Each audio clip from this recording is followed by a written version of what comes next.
8장 29절에서 35절입니다. 마가복음 8장 29절부터 35절까지 저하고 같이 교독하시겠습니다. 먼저 29절을 읽습니다. 예수께서 그들에게 물으셨다. 그러면 너희는 나를 누구라고 아느냐? 베드로가 예수께 대답하였다. 선생님은 그리스도이십니다.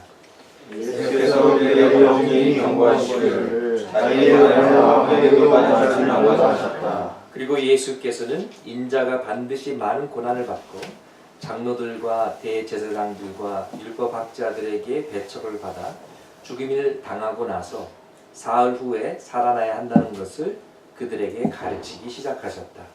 예수께서 드러내놓고 이 말씀을 하시니 베드로가 예수를 바짝 잡아당기고 그에게 말하였다. 그러나 예수께서는 돌아서서 제자들을 보시고 베드로를 꾸짖어 말씀하셨다. 사탄아, 내 뒤로 물러가라.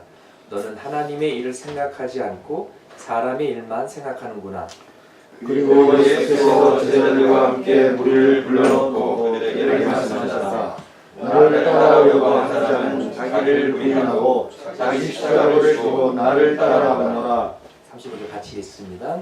누구든지 제 목숨을 구하고자 하는 사람은 잃을 것이요 누구든지 나와 복음을 위하여 제 목숨을 잃는 사람은 구할 것이다. 아멘. 네. 여러분, 역설적인 진리라는 표현 들어보셨죠? 역설적인 진리. 네, paradox라고 합니다. paradox는 얼핏 듣기에는 사실이 아닌 것처럼 들리는 두 가지의 반대되는 듯하는 아이디어가 있습니다. 네, 그렇지만 실제로 경험해 보면은 진리이고 사실인 이런 것을 역설적인 진리라고 하는데요.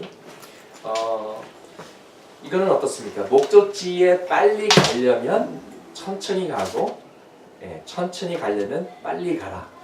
좀 이상하게 들리죠? 제가 요새 경부고속도로를 많이 다니는데요.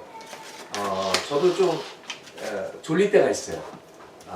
그런데 이제 그 졸지 말라고 이렇게 사인들이 이렇게 매너나 사인들이 붙어 있는데 섬찟하는 그런 문구들이 가끔 있더라고요.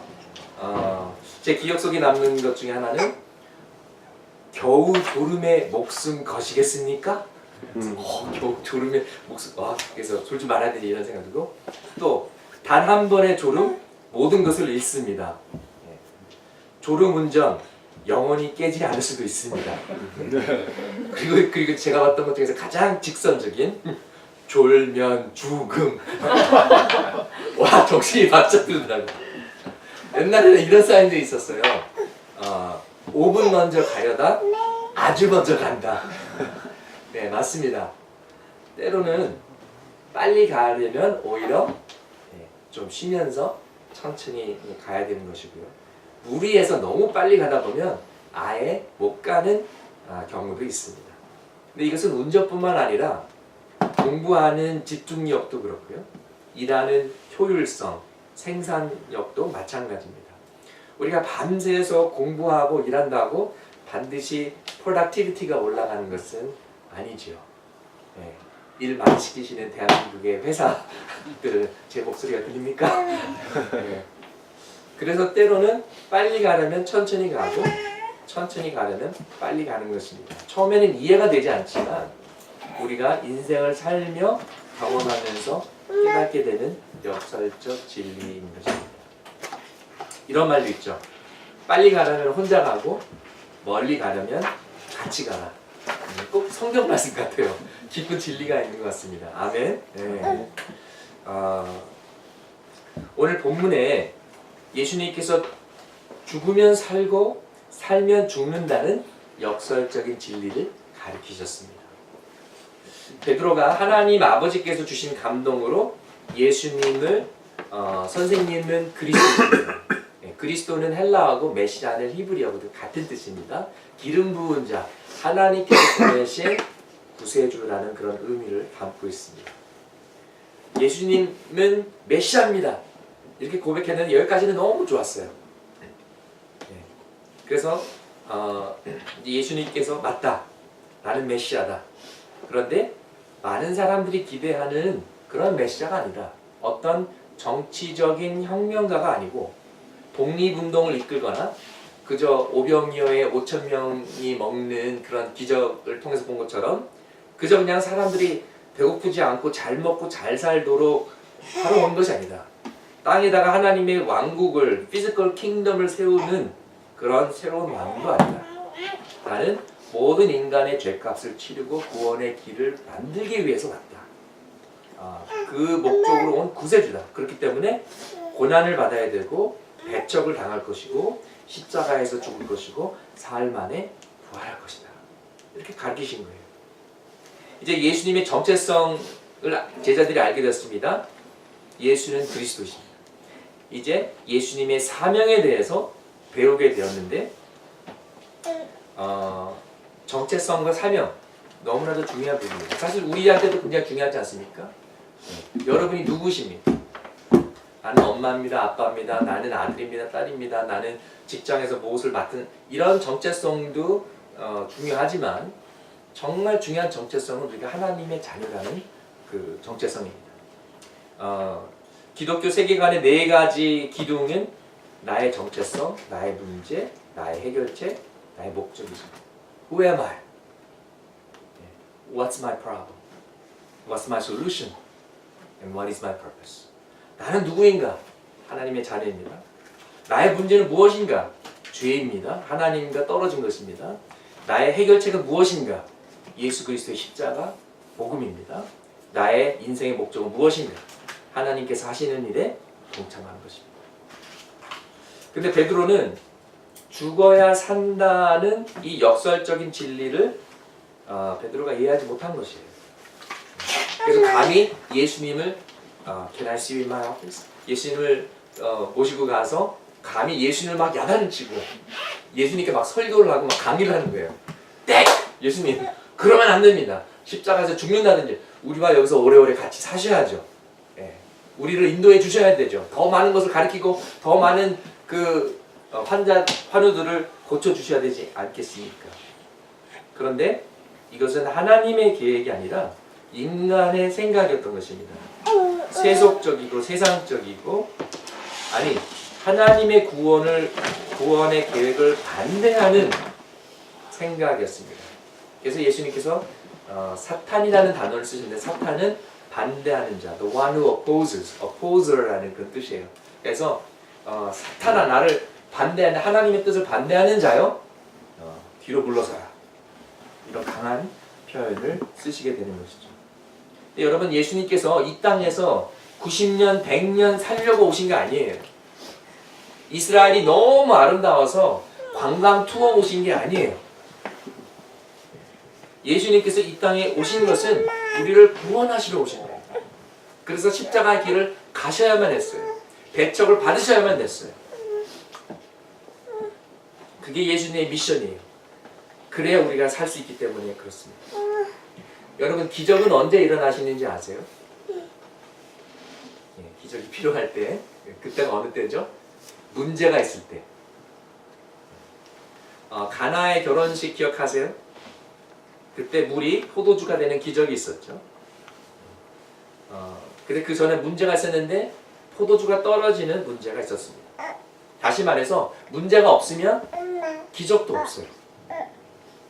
여러분 부활은 언제 일어납니까? 죽은 후에. 죽기 전에는 부활이 일어날 수가 없는 것이에요. 죽어야만 사는 것입니다. 죽어야만 부활하는 것입니다. 예수님도 그렇고 우리도 그렇고 그렇습니다. 이것이 바로 역설적인 진리인 것이죠. 죽어야만 산다. 여러분 자존심이 너무 센 사람은요 예수님 못 믿습니다. 죄인이라고 그러면 기분 나빠요. 나는 그래도 깨끗하게 살았고 남보다 열심히 살았는데 내가 죄인이라고 인정을 못해요. 그런데 우리가 구원을 얻으려면 먼저 나의 자존심이 죽어야 해요. 겸손해져야 되고 솔직해야 돼요. 부끄럽고 창피해도 잘못한 것은 잘못했다고 인정해야만 되는 것입니다. 나의 쫀심이 죽어야 내 영혼이 삽니다. 여러분 인간관계가 다 그래요. 부부 관계에서도 그렇고요. 가족과의 관계도 그래요. 나의 이기적인 생각, 나의 욕심, 나의 자존심이 살면 관계가 죽어요. 그러나 내가 한번 양보하고 내가 먼저 손 내밀고 용서하고 감싸주고 내가 꿀떡 침 넘기고 참으면 관계가 살아납니다. 아멘. 죽으면 산다. 근데 나라도 그래요. 독재자가 살면 국민이 죽고 독재자가 죽으면 국민이 살죠. 그건 북한뿐만 아니라 어느 나라라도 마찬가지입니다. 여러분 공동체와 교회는 어떻습니까? 한 명의 목회자나 아니면 당회나 돈 많은 장로나 힘센 집사나 목소리 큰 사람이 교회를 자신의 소유처럼 여기고 힘으로 다스리려고 하면은 그 교회는 건강한 교회가 아니죠. 우리는 교회의 주인이 아닙니다. 잠시 맡아서 관리하는 청직이에요. 스튜어드입니다. 이것은 리더십을 포기하라는 것이 아니라 겸손한 마음으로 섬기는 마음으로 그리고 하나님 앞에서 떨리는 마음으로 교회를 잘 이끌어 가야 된다라는 그런 말입니다. 그래서 저도 이 부분에 있어서 고민하게 됩니다. 제가 목회자로서 잘 하고 있는가? 선한 목자의 마음으로 교회를 잘 섬기고 있는가?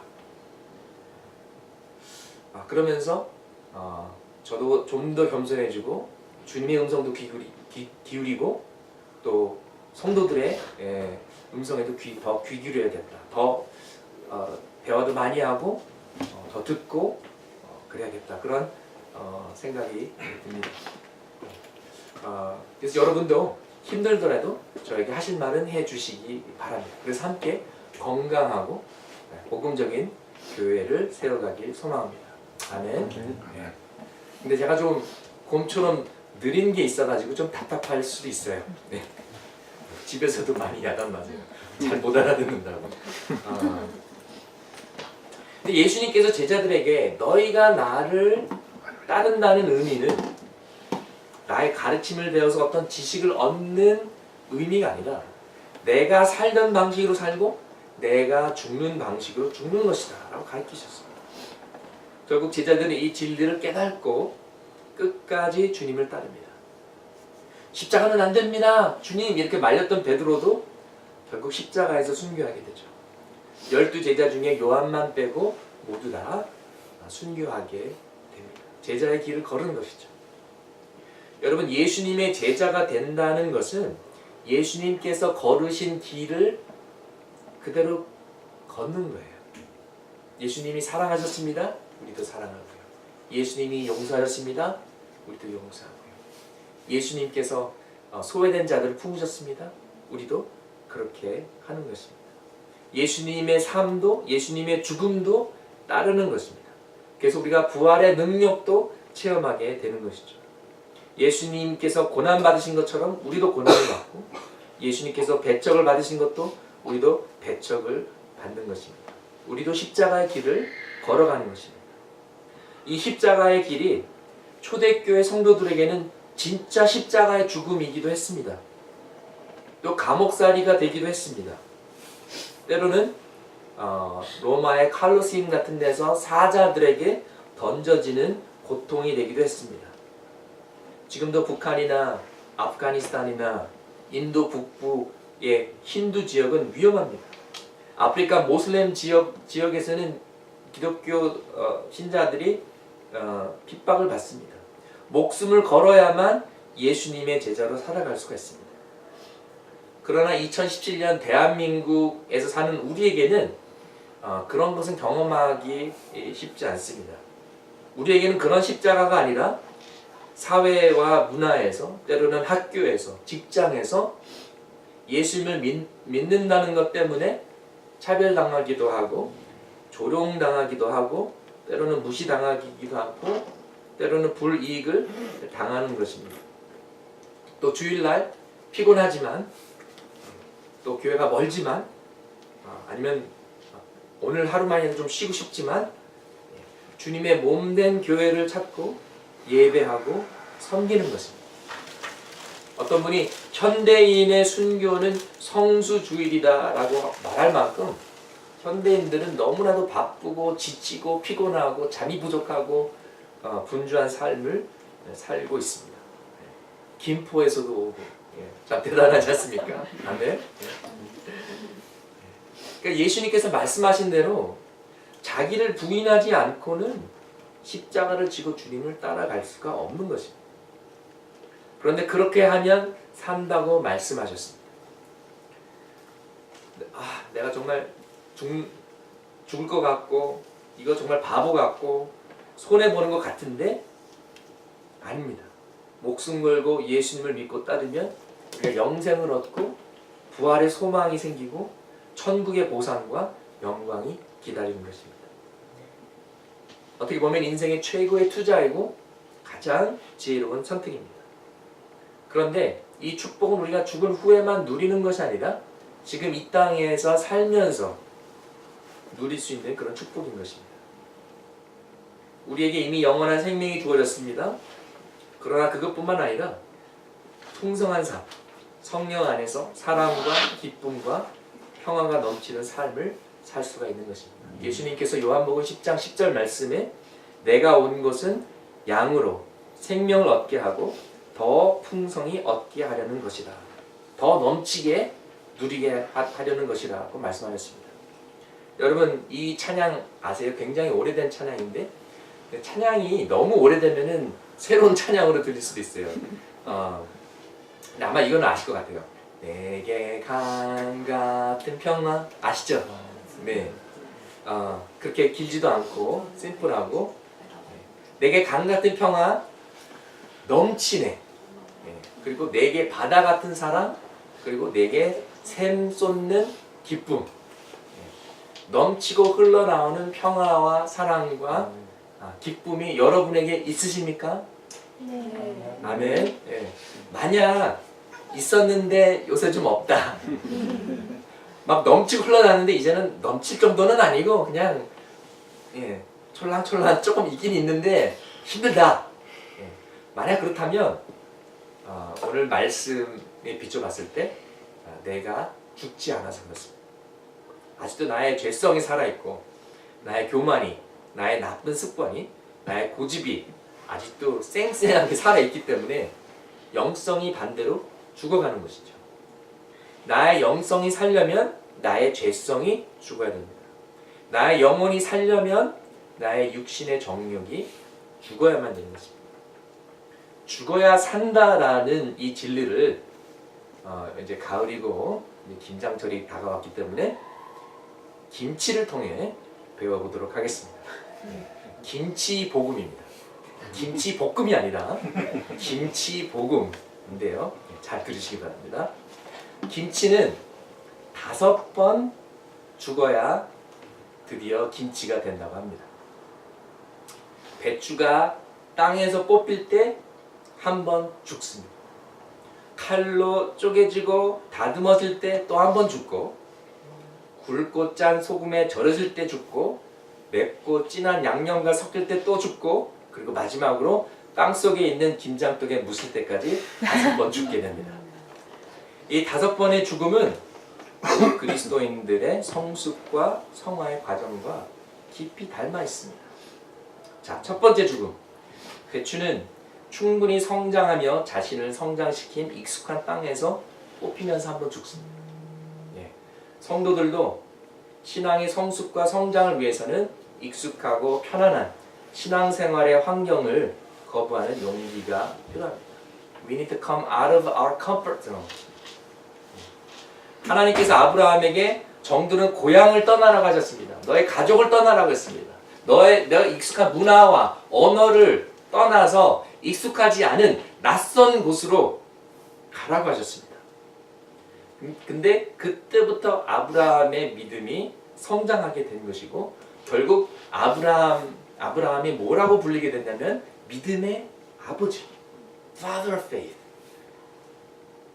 예수님도 스스로 익숙한 하늘의 삶을 과감하게 버리시고 아주 어색하고 낯설고 불편한 인간의 모습으로 이 땅에 오셨습니다. 또 여러분들 중에서는 대한민국을 대표하는 대형교회에 다니시면서 세련된 예배와 탁월한 메시지, 편리한 시설과 없는 게 없는 성경 공부와 세미나 각종 프로그램이 있는 그런 편한 교회를 뒤로 하시고 아주 불편하고 조심하지 않으면 머리 부닥치고 열악하고 부족한 이 교회로 오신 분들이 계십니다. 내려놓지 못하면 그렇게 못합니다. 죽음입니다. 희생입니다. 헌신입니다. 그러나 성숙과 성장의 첫 걸음인 줄 믿습니다. 자, 두 번째 죽음. 김치를 만들 때는 밭에서 막 캐어낸 이 통배추 한 통을 그냥 그대로 쓸 수가 없습니다. 먼저 흙이 묻은 껍질을 몇 장 벗겨내고 또 몇 조각으로 잘라야 됩니다. 마찬가지로 예수님을 따르는 우리들도 말씀 안에서 hit쳐지고 다듬어지고 쪼개지는 과정을 겪어야 합니다. 하나님의 손이, 성령의 손이 죄로 물든 껍질들을 벗겨내시고 또 성령의 검으로 레이저 같은 하나님의 말씀이 나의 내면 구석구석에 더러운 것들을 다 드러내고 그리고 상한 마음을 치유하시고 우리 내면을 수술하실 때 그때 참된 변화가 시작되는 것입니다. 세 번째 죽음. 이제 불필요한 껍질이 벗겨졌고 칼로 쪼개졌지만 이 상태의 배추는 그대로 김치가 될 수가 없습니다. 굵은 소금을 배추 사이사이에 넣어서 몇 시간 동안 가만히 두는 숨을 죽이는 시간이 필요합니다. 참된 성숙을 위해서는 성도들의 생각과 마음, 삶과 일상에 박혀있는 단단하고 굳어진 죄의 습성, 잘못된 고정관념, 나쁜 습관 이런 것들이 죽어야 됩니다. 말씀 앞에서 성령의 검으로 다시 또 수술을 받고 성령의 사람은 하나님이 역사하실 틈과 변화의 가능성이 열려있는 부드러운 사람입니다. 오픈된 사람입니다. 겸손한 사람이기 때문에 늘 이렇게 기도합니다. 주님 말씀하십시오. 제가 듣겠습니다. Lord, I will listen. Maybe I am the one who is wrong. Maybe I am willing. Maybe I need to change. And I am willing to change. Help me, Jesus. 이런 사람이 되는 것이죠. 네 번째 죽음은요. 적당하게 숨이 죽은 배추는 이제 양념을 만나게 됩니다. 무, 갓, 파, 양파, 배, 마늘, 생강, 새우젓, 각종 액젓, 찹쌀가루, 고춧가루, 굴 전혀 다른 존재들이지만은 이들과 적당한 비율로 하나가 되어 어우러질 때 비로소 최고의 김치가 됩니다. 여러분 이것이 교회의 모습입니다. 하나님의 의도와 목적, 섭리 안에서 전혀 다른 존재들이 함께 어우러지는 것이죠. 그것이 바로 예수님이 성도들의 성숙을 위해 이 땅에 세우신 교회입니다. 굴 들어가면 꽤 좋은 김치죠. 혹시 굴, 양파, 마늘 우리가 이렇게 모여서 다르지만은 예수 안에서 하나가 되는 것이죠. 그리고 마지막으로 다섯 번째 죽음. 이렇게 황금 비율로 잘 버무러진 배추는 장독에 들어갈 준비를 합니다. 빛이 없고 공기가 통하지 않는 땅 속에 들어가서 꺼내어 쓰여질 날을 기다리면서 숙성하는 것이죠. 믿음으로 성숙한 삶은요, 기다리는 삶입니다. 그리고 기다림의 끝에는 반드시 하나님의 손길이 계십니다. 기다리는 것은 그냥 아무것도 안 하는 것이 아니에요. 자포자기하는 것이 아니에요. 믿음으로 힘들지만 바라고 소망하는 것입니다. 기도하는 것입니다. 인간의 시간 크로노스가 아니면 지금이 딱인데 하나님의 시간, 카이로스 시간, 하나님의 때가 찰 때까지 잠잠히 참아 기다리는 것입니다. 시편 30편 5절 말씀에 주님의 진노는 잠깐이요 그의 은총은 영원하니 밤새도록 눈물을 흘려도 새벽이 오면 기쁨이 넘치도다. 시편 126편 6절 말씀, 울며 씨를 뿌리러 나가는 사람은 기쁨으로 단을 가지고 돌아오리라. 아멘. 바울은 고린도전서 15장 31절에 나는 날마다 죽노라. I die every day. 이렇게 고백했습니다. 이게 무슨 뜻입니까? 사도 바울은 갈라디아 2장 20절에서 이렇게 설명했습니다. 나는 그리스도와 함께 십자가에 못 박혔습니다. 이제 살고 있는 것은 내가 아닙니다. 그리스도께서 내 안에서 살고 계십니다. 내가 지금 육신 안에서 살고 있는 삶은 나를 사랑하셔서 나를 위하여 자기 몸을 내어주신 하나님의 아들을 믿는 믿음 안에서 살아가는 것입니다. 다시 말해서 나의 죄성을 십자가에 못 박고 예수님께서 내 안에서 사시도록 날마다 치열한 싸움을 하는 것입니다. 사탄과 세상과 싸우는 영적인 전쟁도 있지만 사실 가장 큰 적은 바로 나 자신입니다. 내 자신과의 싸움에서 내가 그리스도의 참된 제자가 되려고 몸부림치는 것이죠. 다른 사람들은 너무 훌륭한 크리스천입니다. 잘하고 계십니다. 칭찬하지만 주님과 나만 아는 부족한 것이 있고 어두운 것이 있거든요. 이것을 벗어버리려고 내가 진정한 예수 그리스도의 제자가 되려고 성화되려고 날마다 십자가 앞에 나아가는 것이죠.